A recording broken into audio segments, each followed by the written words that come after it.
Hi and welcome for another video. This time we're going to talk about the complex of hot water and the scientific principles of an expansion vessel. Before you look into this video, please you need to understand how the expansion vessel works, because today what I'm going to talk about is about to identify the final pressure and the final volume of the expansion vessel. Now then, the vessel works in the idea that gases are compressed, but liquids are not. Okay, so the principle is based on Boyles Law. So in this case, the gas is air or nitrogen and the liquid is water. So Boyles Law states the volume of gas is inversely proportional to its absolute pressure, provided that the temperature remains constant. So in other words, this means the volume is halved and the pressure is doubled. So how do you pull this mathematically? So mathematically, Boyles Law works this way. Okay, so you have an initial pressure and you have an initial volume, which is you need to identify the final pressure and the final volume. Unless it's been given, you could be identified either one. All right, so let's say the initial pressure is 1 bar and you have a vessel of 20 liters, so your initial volume is 20 liters. The final pressure is the one we need to identify, okay, or we need to work out, and the final volume is 20 liters, which is you have to allow by the expansion, so you take away 10 liters. Right, so pull that in a formula. The formula looks like this. So the final pressure equals the initial pressure times by the initial volume divided by the last volume, okay, the final volume.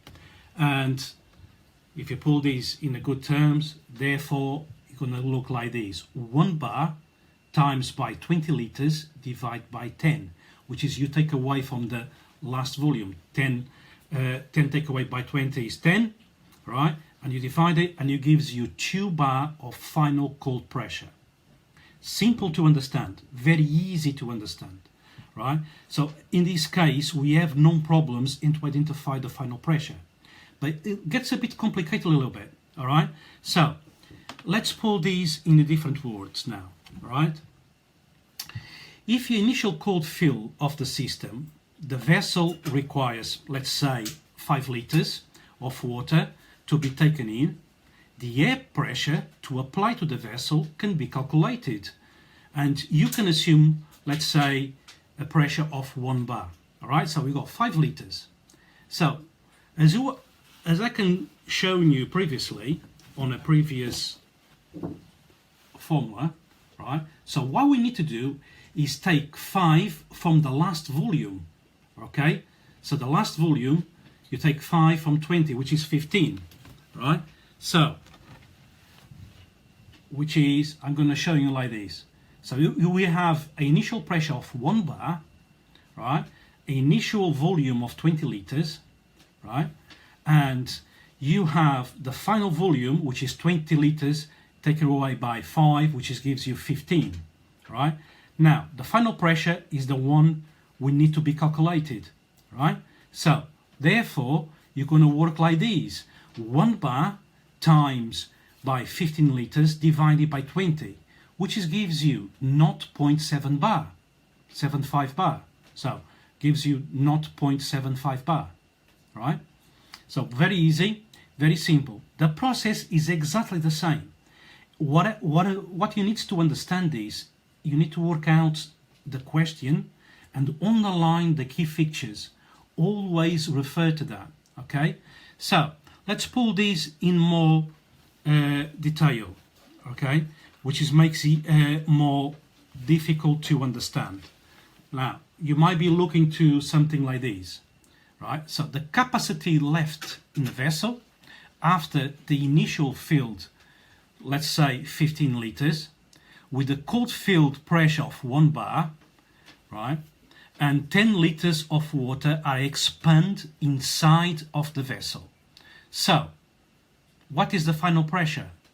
So what's the final pressure will be? Now, again, you underline 15 liters, you underline 1 bar, and you underline 10 liters.